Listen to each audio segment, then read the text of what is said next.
Hello, જય શ્રી કૃષ્ણ, જય માતાજી બધાને.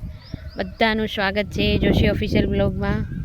તો મંદિરે આવી ગયા છીએ સાંજે. અત્યારે સરસ મજાની ધજાના દર્શન પણ થાય છે મંદિરે. ને ઘણા દિવસ ત્યાં રોટલા બનાવવા માટે આવ્યા નહોતા, ઘરે જ બનાવી લેતા હતા. તો આજે આવ્યા છીએ મંદિરે અને ગાય કૂતરાના માટે જે રોટલા બનાવીએ છીએ એ રોટલા આજે ચાલુ કર્યા છે ફરીથી. તો બનાવીએ એમના રોટલા અને મસ્ત મજાના ઠંડા ઠંડા થઈ જાય એટલે એમને ખવડાવીએ ગાય અને કૂતરા માટે. સરસ મસ્ત મંદિરે મજા આવે અત્યારે, કારણ કે ગરમી હતી, તડકો બહુ પડતો હતો એટલે ચૂલા પાસે બેસીને રોટલા કરવું થોડું મુશ્કેલ થતું હતું, એટલે ઘરે જ કરી લેતા હતા. તો હવે થોડું એમ લાગે છે તાપ થોડો ઓછો થયો છે અત્યારે. મંદિરે આવી ગયા અને મંદિરે મસ્ત મજાના રોટલા બનાવીએ છીએ. જય માતાજી.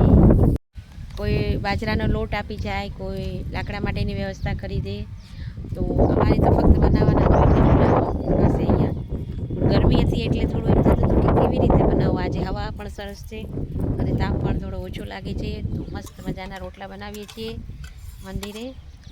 હવે કન્ટિન્યુ કરશી, કારણ કે આટલા દિવસ નહોતા આવતા તો ઘરેથી પણ બનાવી લેતા હતા, પણ પહોંચાડી દેતા હતા મંદિરે. પછી ત્યાંથી પછી લઈ જાય જેમને પણ ખવડાવવું હોય ગાય અને કૂતરા માટે. તો આજે અમે અહીંયા મંદિરે બનાવીએ છીએ રોટલા. જય માતાજી.